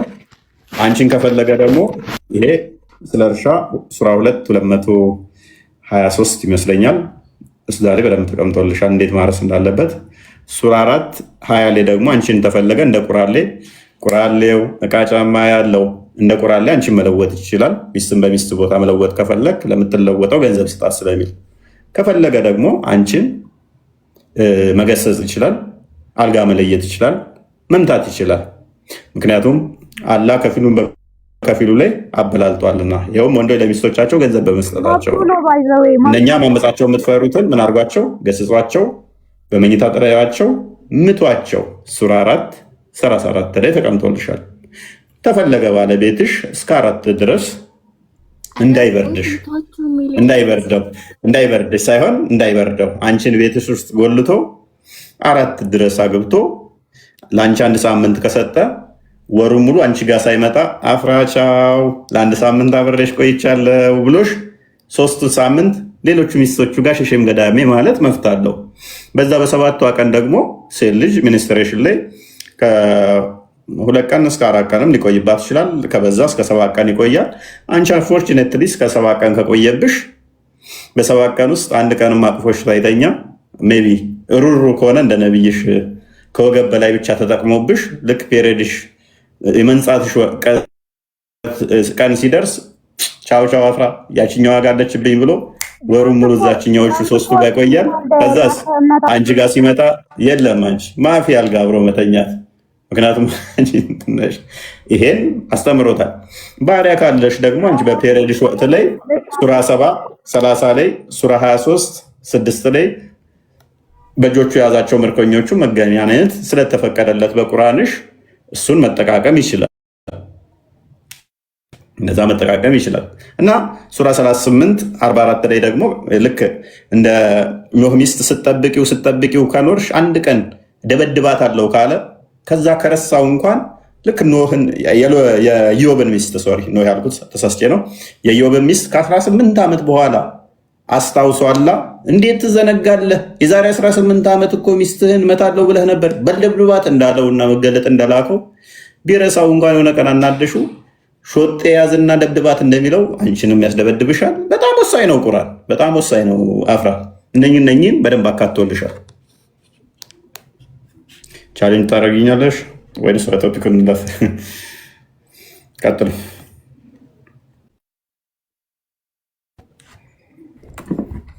አጭርና ቆንጆ ገለጻ። እነዚህ እንዴት ነሽ? ሰላም ነው። ሰምተሽዋል ጥያቄውን? ሰምቻለሁ። አሁን ስለዚህ ምናምን ያወራችሁ ሰምቻለሁ። ያ በጣም ጥሩ። እኛ ስቲክ እናርግና እርግማኑ ላይ መላእክቶች ይራገማሉ አይደለ? እሱን እርሳው። አሁን አይ አረሰው ቆይ መላእክት እየረገሙሽ ነው እንዴ? አዎ ይራገማሉ። እስልምና ማለት ነው። ቢያንስ እኮ እስልምና ለኔ ክብር ሰጥቶኛል። ቢያንስ ፍሬድ ላይ ያለ እንደናንተ እውነት ነው። ነይ ቆይ በደንብ አክብሯታለች ልጅ። ቆይ ሚዩት አድርጉላችሁ። ነዚል ማይክሽን አንሺና አግብተሻል አላገባሽም? ክብር ሰጥቶኛል እንደ እስልምና እንዳኛት። አግብተሻል? አላገባው። ባልሽ ይመታሻል? ባልሽ ይመታሻል ማለት ይመታሻል ማለት ሳላገባ ነው እንዴ የማውቀው? ስታገቢ ወደፊት ባልሽ ሊመታሽ ይችላል አይደለ? በመቀነት ነው የተባለ ራሱ ትመታ ራሱ የተባለ ብታጠፋ ራሱ በመቀነት ነው ታውቃለህ? ስታጠፊ በመቀነት ነው የሚመታሽ። እኔ አሁን መቀነቴ ቀበቶ ነው፣ በቀበቶ ይመታሻል ማለት ነው ወደፊት። በእናንተ አይደለም የተባለ በእናቶች በእናንተ ጎበዝ። እሺ ጨርቅ ነው የተባለ መቀነት ቀበቶ ነው። ስማኝ ጥያቄ ልጠይቅሽ። ቆይ ትጠይቂያለሽ። እስልምና ስላከበረሽ በቀበቶ ወይ በመቀነት ነው ምታት የተባለው ብለሻል። ወደፊት ስታገቢ በመቀነት ባልሽ ሊመታሽ ይችላል። እሺ ባልሽ ስታገቢ ወደፊት ሊደርብብሽ ይችላል? ሁለተኛ ማግባት ይችላል? አዎ እኔ ደግሞ ችግር የለብኝም። ሶስተኛስ? ቆይ ሶስተኛስ? እስከ 4 ይቻላል ካለው ገንዘብ ይኑረው እንጂ እስከ 4 ድረስ ሊያገባብሽ ይችላል። ያ ችግር የለብኝም። ጎበዝ። ይሄንን የፈቀደለት አላህ ነው አይደል? በጣም አንቺን ስላከበረሽ። ጥሩ ቆንጆ። እሺ ስላከበረኝ ትክክል ስላከበረሽ ነው።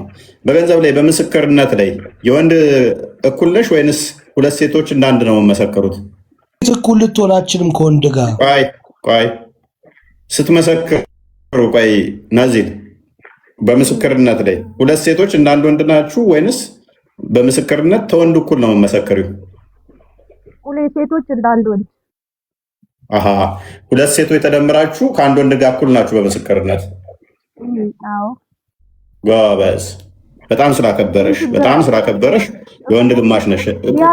ፋይን። እሺ ስማኝ፣ እኔን ጥያቄ ልጠይቅ። ስማኝ ቆይ ትጠይቂያለሽ።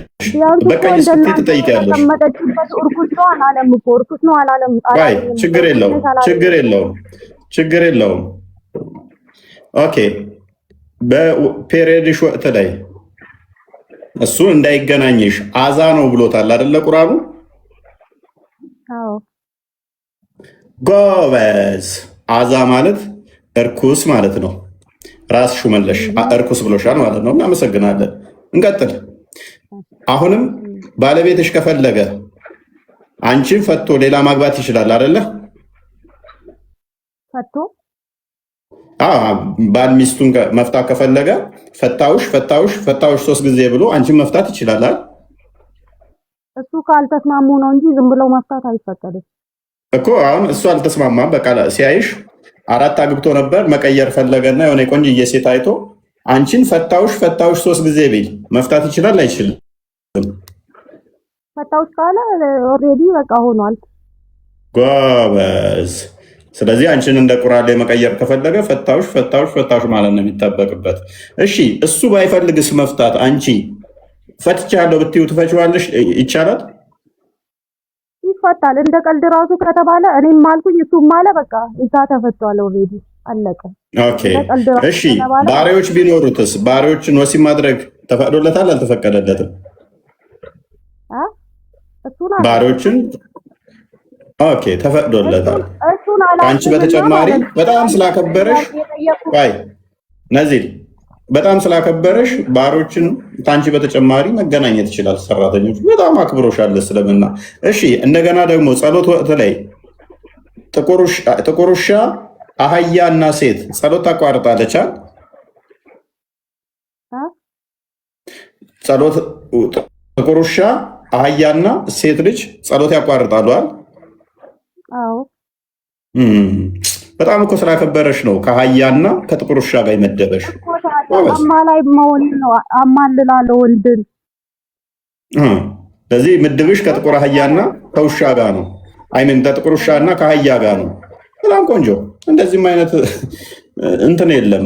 ትክክል ብለሻል። በቃ አንቺ አሁን መልሼ እልሃለሁ፣ መልስልኝ። እሺ ምንድነው ጥያቄሽ? ለኔ ጠይቅ። ምንድነው ጥያቄሽ? ምንድነው ጥያቄ? ጥያቄ የሰው ልጅ ወክዬ ማለት ነው ወንድንም ሴትንም ወክዬ ለምንድን ነው ፈሳሽ ነገር ከሰውነታችን ሲወጣ እርኩስ ነው? ለምንድን ነው? በእናንተ ቀደም መልሰሹ ነበረ። ቀደም ምን አልኩሽ መሰለሽ? ላስረዳሽ። ነው ፍሬድ ላይ ስትሆን ሴት ልጅ የተቀመጠችበትም የነካትም ሰው እርኩስ ነው ይላል ወይ አይልም? ጎበዝ። ሜቢ አልሰማሽኝም እንጂ ቀደም በራስሽ አስመልሼሽ ነበረ። ምን ብዬሽ ነበር መሰለሽ? በፔሪዮድሽ ወቅት እንዳይገናኝሽ ቁርአኑ እሱ አዛ ነውና አትቅረባቸው ይላል አይደል ስልሽ፣ አዎ ብለሽኛል። አዛ ማለት እርኩስ ማለት ነው። እርኩስ ማለት በእንግሊዝኛው አንክሊን ማለት ነው። ንጹህ ያልሆነ ማለት ነው። ንጹህ አዳምጪ። እሺ ታዳምጫለሽ? ኦኬ። እርኩስ ማለት ንጹህ ያልሆነ ማለት ነው፣ ወይንም ደግሞ አንክሊን የሆነ ማለት ነው። ዘሌዋውያን ምዕራፍ 15 ላይ የሚናገረው ሴትን ልጅ ብቻ አይደለም እንደዛ የሚለው። ይኸውልሽ መድሎ የሚባለው እንዴት መሰለሽ?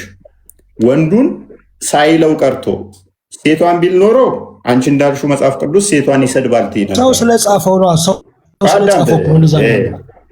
አዳምጥ። ቁርአንህ ላይ ያለ እያልኩህ እኮ ነው ቃሉ አይደለም። ሰው ስለጻፈው ወንድንም ሴቱንም አንድ ያደርጋል። አዳምጥ። የኔ ሽንት ላይ ትቀመጣለህ አንተ። ሰንበዲ ከሰውነቱ መግል ቢወጣ ያንን መግል ትነካለህ። በዛ መግል የወር አበባ አንድ አይደለም። አዳምጥ። ክፍሉ የሚያወራ ምን መሰለሽ ነዚል፣ ከእሷ ተማር። ክፍሉን ከፍቼ ላሳይሽ አይደለ? አይቼዋለሁ፣ አንብቤያለሁ። ቆይ አላነበብሽም፣ በደንብ ላሳይሽ። አንዴ ክፈተው ክርስቲያን። አንብቤያለሁ። ተውቱን ምን ያደርጋል እኮ ክፍሉን ላስረዳሽ።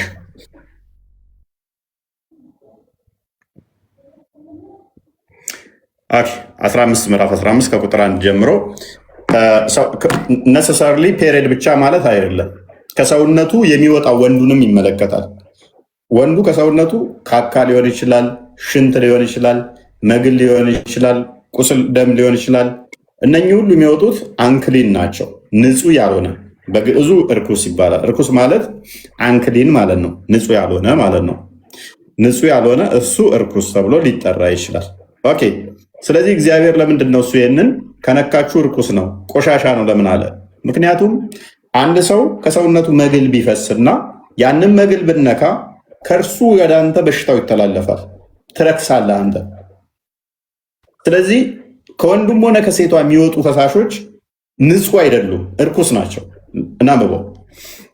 እግዚአብሔር ሙሴን አሮንን እንዲህ ብሎ ተናገረው፣ ለእስራኤል ልጆች እንዲህ በላቸው፣ ንገራቸው፣ ማንም ሰው ከስጋው በደንብ አስተውየው፣ ማንም ሰው ሴትን ብቻ አይደለም ያለው። እናንተ የሚመስለው ውስታዞቻችሁ እዛ ሲዋሿችሁ ሴትን ልጅ እርኩስ አላሰደባት ይላችኋል። ውሸት።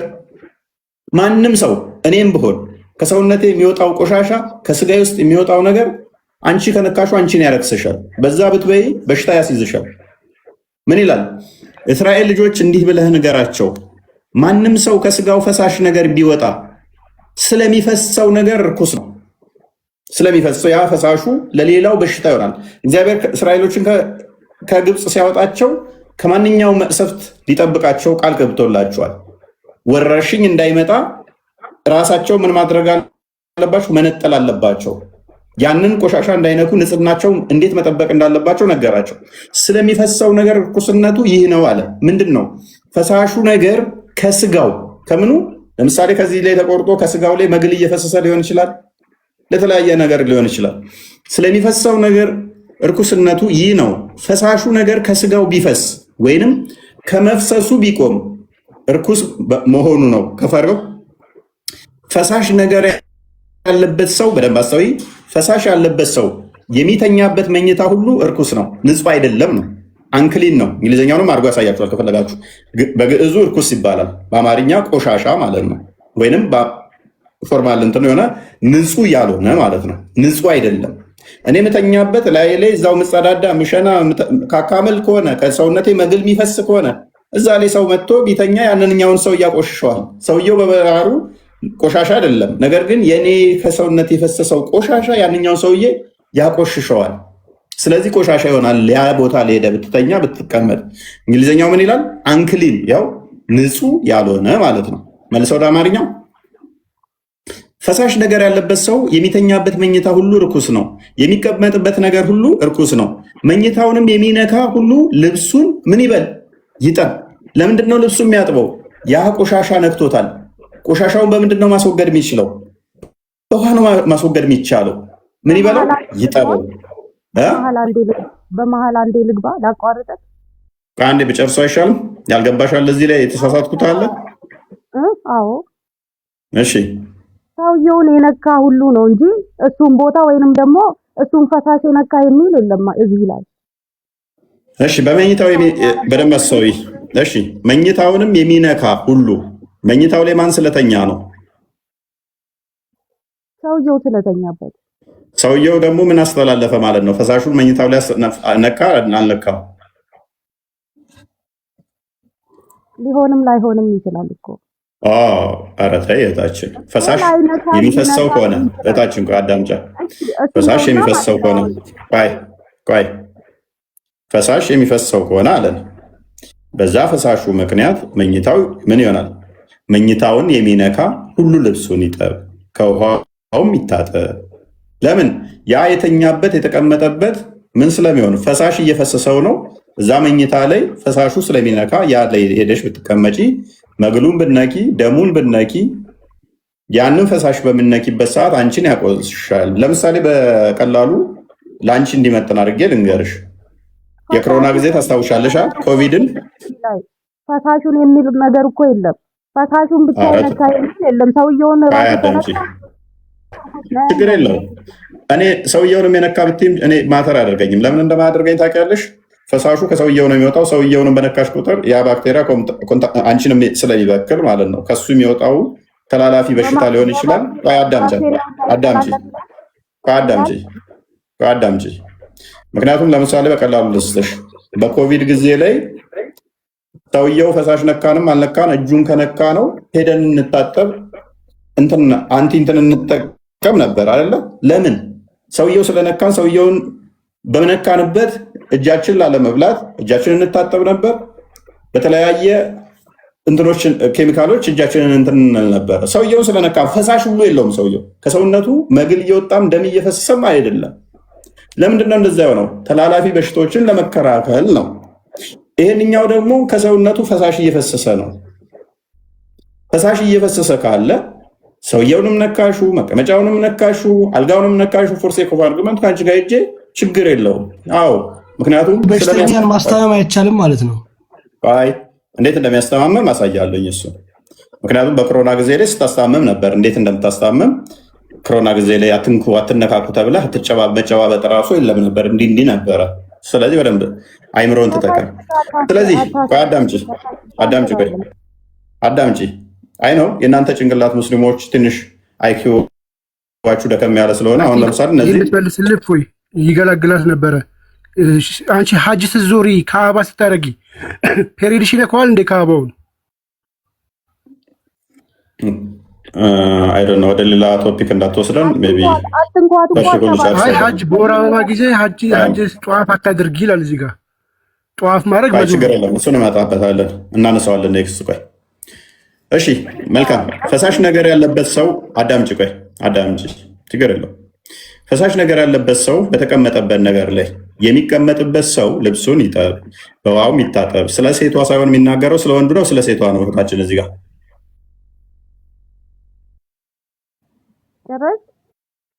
ስለ ወንዱ ነው ስለ ሴቷ ነው የተናገረው እዚህ ጋር። ሁለታችሁም ምርኩናችሁ ያለ ነው። ጎበዝ። ቆይ ሴትን ልጅ ይሰድባል ብለሽ ነው የመጣሽው? ሴትን ልጅ ከወንድ ዝቅ ያደርጋል ብለሽ ነው ይህንን ጥቅስ የጠቀሽው? ወይንስ ለምን እንዲህ ተባለ ብቻ? የሰውን ልጅ ወክዬ ነው የተናገርኩት። ጎበዝ። እንደዛ ከሆነ ስለዚህ ጥያቄሽ ሴት ልጅ ተበደለች በዚህ ጥቅስ የሚል አይደለም። ፔሬድ። በዚህ ተተስማማን? አዳምጫ። ምክንያቱም ለወንዱም የተነገረ ለሴቷም የተነገረ ስለሆነ ምንም ጠብ የለንም ማለት ነው። እንዲያ ከሆነ ታዲያ ክፍሉ ስለ በሽታ የሚያወራ ነው። ይሄ ምንም ጭንቅላቱን ለሚጠቀም ሰው እኔ ሙስሊም ብቻ ለመሆን የሚጠበቅባችሁ ኤቲስት ሁኑ፣ ዋቄ ፈታን ተከተሉ፣ ዋቴቨር ኢት ኢዝ ምንም ድንጋይም አምልኩ። ይህንን ለመረዳት ሙስሊም ካልሆናችሁ በጣም ቀላል ነው። ፈሳሽ ከሰውነቱ የሚፈስ ካለ ልብሱን ይጠብ፣ ቆሻሻ ነው ወይም ደግሞ አንክሊን ነው፣ ንጹህ አይደለም፣ ያንን ነክቶ አይቀየጥ ተብላችሁ ይሄ እንዴት እንዲህ ይባላል? አዳምጪ።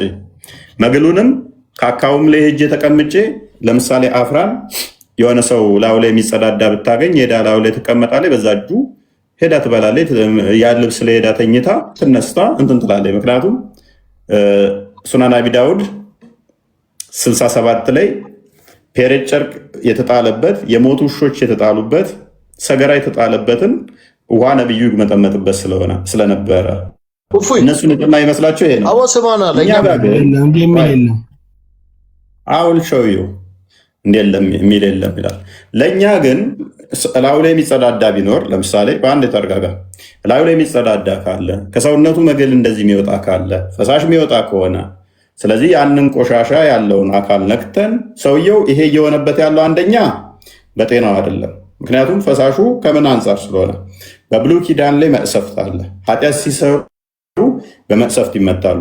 ስለዚህ ያ ሰውዬ መቅሰፍት ደርሶበት ፕሊስ አንዴ ከመቅሰፍት አንጻር ምን ሊሆን ይችላል? ሊተላ ሊመግል ይችላል። አንድ ሁለተኛ በብሉይ ኪዳን ላይ እንግዲህ ከዛሬ 2000 ፕሊስ ሚዩት አድርጋ እንዴ ከ2000 ምናምን ዓመት በፊት የጤና ሐኪሞች ፕሊስ ከሰሮች የጤና ባለሙያዎች ብዙም አልነበሩም፣ ሆስፒታሎች አልነበሩም። ስለዚህ እግዚአብሔር ሕዝቡን የሚጠብቅበት አንድ ነው። ማለትም ሙሴ አለ። ሙሴ ሕዝቦቹ በወረርሽኝ እንዳይጠቁ ይፈልጋል። ቀደም እንዳልኳችሁ እግዚአብሔር በመቅሰፍት እንትኖችን ግብጾችን ይመታ ነበር፣ ወረርሽኝ ይመቱ ነበረ ከእግዚአብሔር የሚራቁ ስለነበሩ። እነኚዎቹ ግን የኮቨነንት ናቸው። ንጽህናቸውን ከሌላው ጋር ዝም ብሎ ለመደባለቅ መግሉንም ቆሻሻውንም እየነኩ ልክ እንደ ሙሐመድም ደግሞ ፔሬድ ጨርቅ የገባበት የሞቱ ውሾች የገቡበት ካካ የተጣለበት ንጹህ ነው እያሉ እንዳይጠጡ ያ በሽታ እንዳያመጣባቸው እግዚአብሔር ይህንን ስርዓት ሰጣ። ጤናማ ነው፣ ትክክልም ነው፣ ሳይንሱም የሚደግፈው ነው።